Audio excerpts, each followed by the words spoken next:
사도행전 9장 23절로 31절까지 우리 한 목소리로 합독하시겠습니다.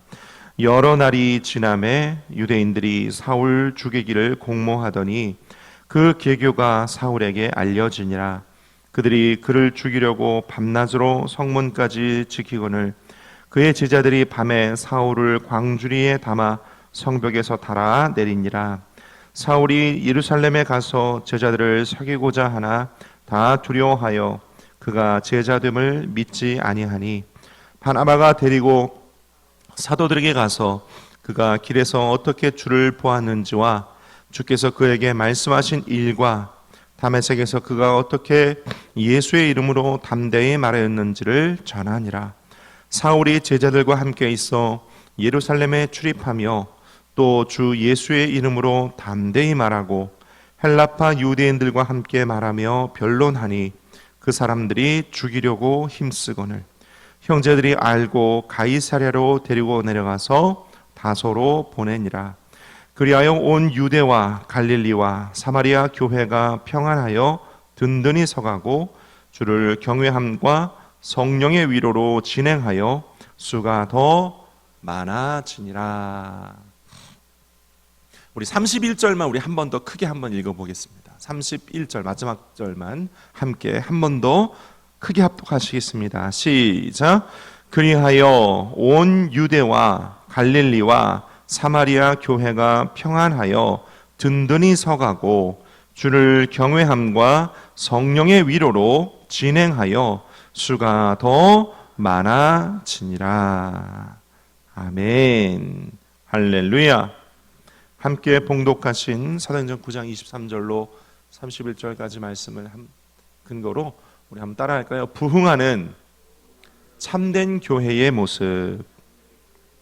네, 오늘 사도 바울의 모습과 또 성령의 역사로 부흥하는 초대교회, 부흥하는 참된 교회의 모습을 살펴보므로 이 교회가 어떠해야 하는가 우리 마음 가운데 깨달아지는 은혜가 있고 또 우리 경인성전이 그렇게 참된 교회 되고 부흥하는 교회 되기를 축복합니다.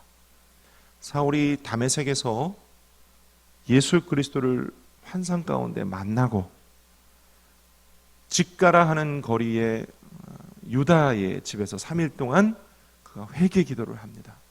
아무것도 보지 못하고 먹지도 못하고 3일 밤낮을 회개의 기도할새 성령께서 아나니아를 그 유다의 집에 보내요. 사도 바울을 안수하게 하시고 그 안수를 통해서 사도 바울이 눈에서 비늘 같은 것이 벗어지고 그가 완전히 새 사람으로 변화받습니다.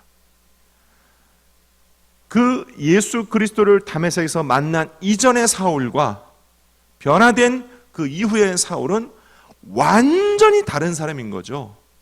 할렐루야. 그래서 변화된 사울은 예수를 그리스도다 증거하고 전하는 사람이 됩니다.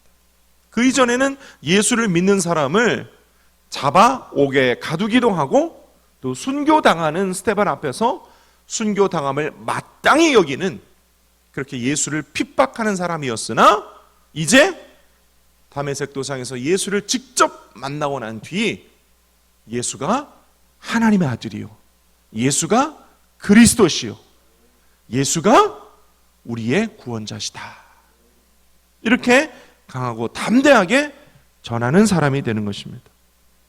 그러고 나니까 그 다메섹 도상에서 예수를 만나고 그렇게 완전히 변화되고 난 뒤에 그 다메섹이라는 그 도시에서 예수를 막 전하니까 다메섹에 있던 유대인들이 당혹해합니다.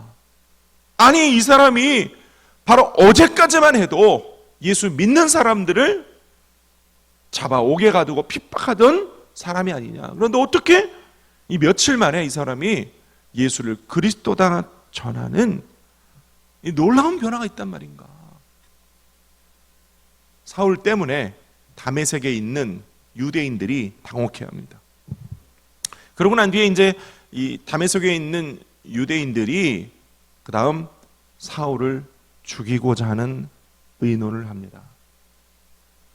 유대인들은 유대인들인 거죠. 그렇죠? 유대인들은 철저히 예수를 그리스도다 믿지 아니하고 그들은 율법주의적인 삶을 살았기 때문에 행위 구원, 율법 구원으로 살았기 때문에 사도 바울로 그 복음 전하여지는 예수 그리스도를 그들은 믿지 않고 그 복음 전하는 사울을 죽이고자 공모합니다. 그 소식이 이제 사울의 귀에 들리는 거예요. 사울이 피신을 하게 되는데 초대교회의 본거지 어디입니까? 예루살렘으로 피신을 하게 됩니다. 예루살렘으로 갔어요. 예루살렘에서 그 예루살렘 교회의 지도자들인 예수님의 직제자들, 예수님과 동고동락했던 제자들, 즉 사도들과 이제 가까워지려고 하는데 그곳에서도 예수님의 직제자 사도들이 사울을 두려워합니다. 만나주질 않아요. 그러니까 그때 오늘 성경 본문에 보니까 바나바가 중재자 역할을 합니다. 나아가서 이 사울이라는 사람이 어떻게 다메섹에서 예수를 만났는지, 그가 사흘 동안 어디에서 어떤 일이 있었는지, 변화받고 난 뒤에 다메섹에서 그가 어떠한 행동을 했는지 소상하게 예수님의 제자들, 사도들에게 전합니다. 그랬더니 이 바나바의 이야기를 들은 사도들이 사울을 안심하고 믿고 교회의 일원으로 받아들이게 되는 것이죠.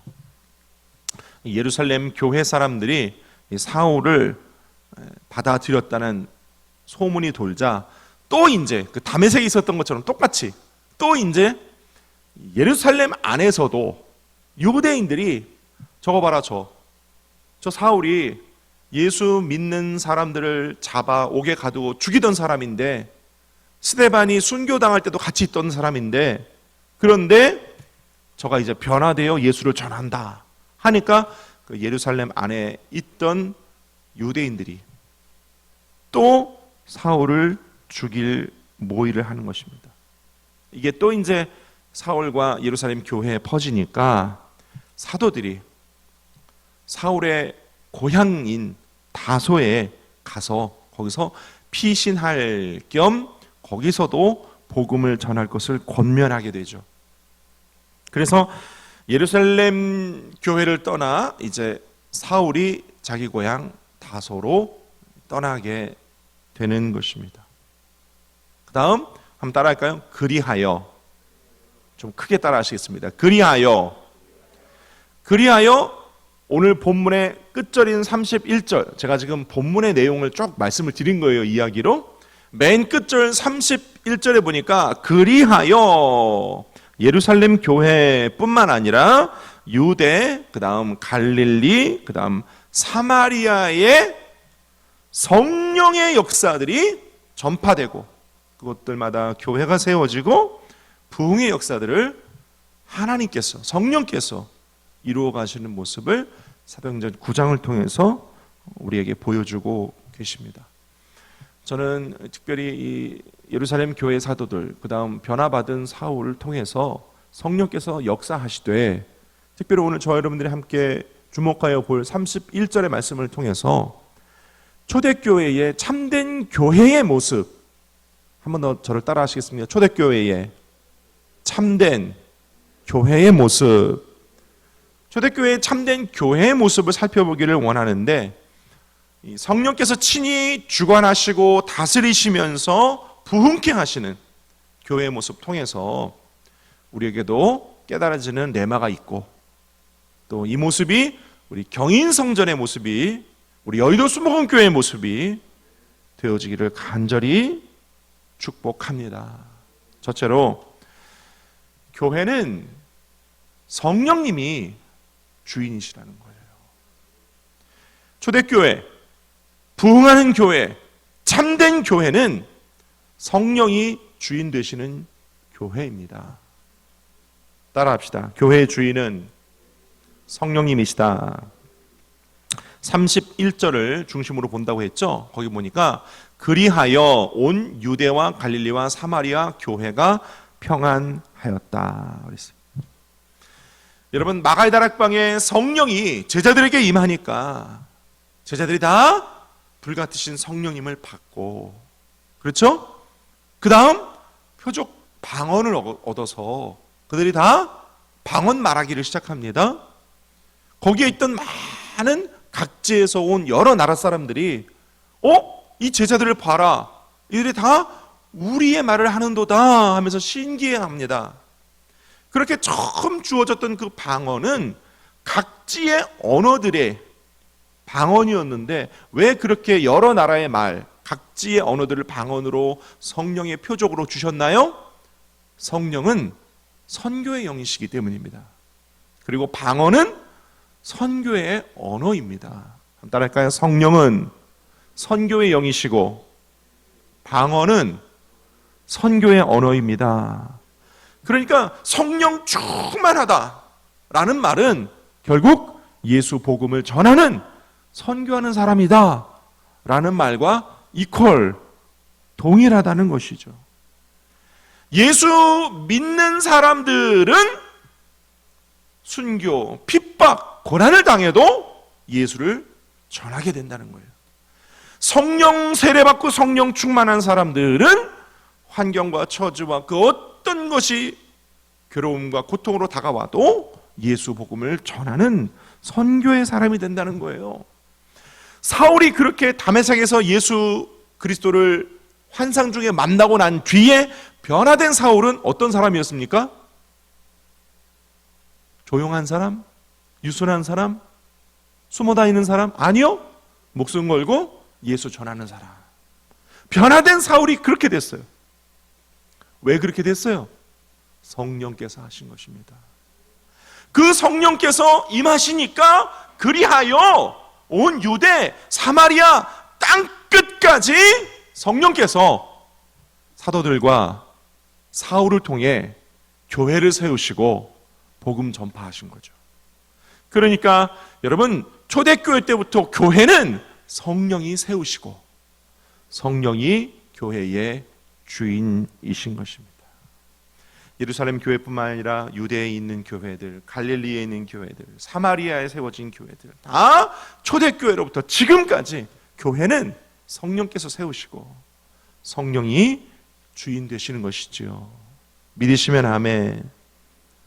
뭘 말하는 겁니까? 여러분, 교회는 이 건물, 예배당이 본질이 아니요, 교회는 성령의 역사로 불신자가 구원받고, 할렐루야, 교회는 믿는 자들이 모여 하나님을 예배하고, 교회는 믿는 자들이 모여 기도하고, 교회는 믿는 자들이 모여 예수 그리스도의 사랑을 전하고 나누고, 교회는 믿는 자들이 모여서 하나님께 영광을 돌리는 그 모임이, 에클레시아, 그 모임이 교회의 영적인 실체요 본질이라는 것입니다. 할렐루야. 교회는 그런 곳입니다. 그러므로 교회는 성령님이 주인 되십니다. 간혹 어떤 교회 보면 인간이 교회의 주인인 교회가 있어요? 아닙니다. 그거 아닙니다. 물질이 그 교회의 주인 되는 교회가 있어요? 그것도 아닙니다. 그것도 아닙니다. 세상이 그 교회 안에 막 들어간 그런 교회가 있어요? 그것도 아닙니다. 그것도 아닙니다. 교회는 예수 그리스도의 몸이기 때문에 성령이 주인 되셔야 합니다. 할렐루야. 둘째로, 교회는 든든히 서가고, 31절에 보니까 이렇게 써 있어요. 교회는 든든히 서갔다. 성령이 주인 되시는 교회는요, 든든하게 서 있게 마련입니다. 초대교회 때부터요, 교회는요, 핍박을 받았어요. 박해가 있었어요. 고난을 당했습니다.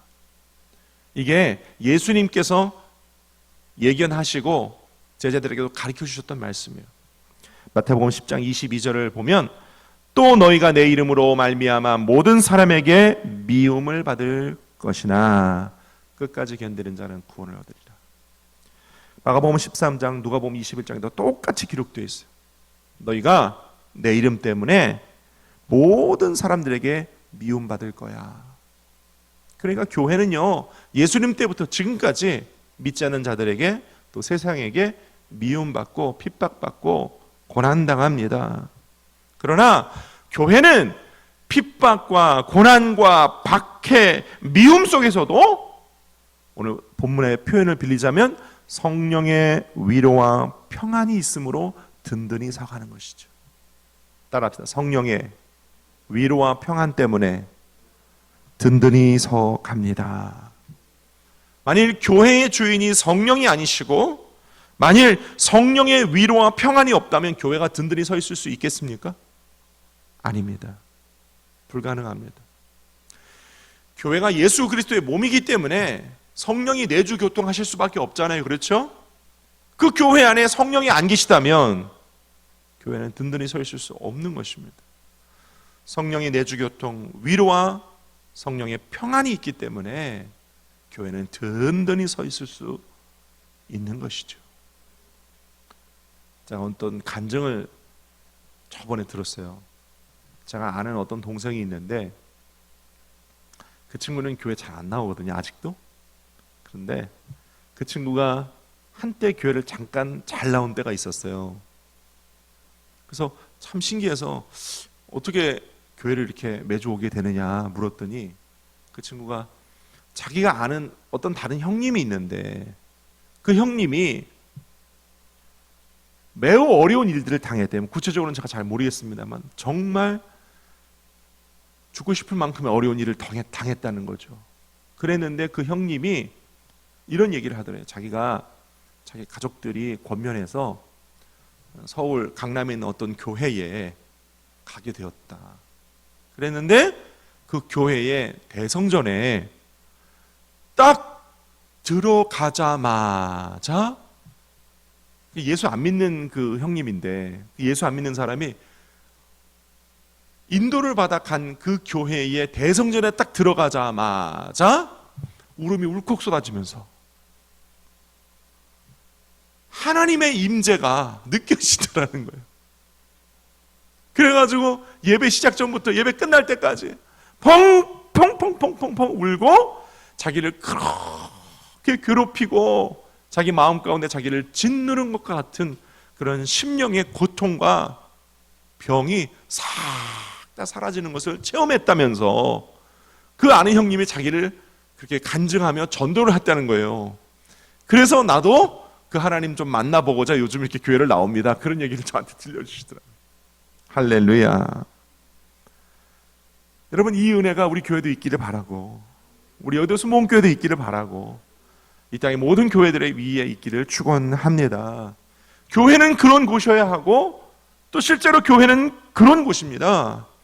세상의 고통과 탄식과 한숨과 아픔과 그 모든 세상의 유혹과 또 세상의 공격 속에서도 하나님의 나라가 위로와 평안으로 가득 채워지는 곳, 그곳이 교회입니다. 그래서 교회는 이 세상의 유일하고 마지막 희망인 것이죠. 할렐루야. 우리 경인성전이 우리 여도수 모험교회가 그런 교회에 이미 되었습니다. 또 그렇게 더욱 든든히 서가는 교회 되시기를 축원합니다. 셋째로 교회는 진행하고 부흥합니다. 따라할까? 교회는 진행하고 부흥한다. 31절 말씀 보니까 또 주를 경외함과 성령의 위로로 진행하여 수가 더 많아진다. 이렇게 기록하고 있어요. 저를 보세요. 진행한다라는 말뜻을 생각해 보면 진행한다라는 말뜻은요, 어떤 목적을 두고 그 목적을 향해 나아간다. 이게 진행한다라는 말이거든요. 진행할 때 목적이 없을 수가 없어요. 진행은 어떤 목적을 두고 그곳을 향해 가는 것입니다. 여러분, 교회의 목적이 무엇입니까? 교회의 목적. 교회 왜 모여요? 교회 왜 와요? 첫째, 하나님 만나려고 오죠. 그렇죠? 제가 매주 주일마다 기도할 때 하나님 오늘 한 사람도 그저 왔다 그저 가지 말게 하시고 다 하나님 만나고 가게 하여 주옵소서. 제가 그렇게 기도하잖아요. 그렇죠? 교회는 하나님 만나는 곳이에요. 교회 모이는 목적이 뭐예요?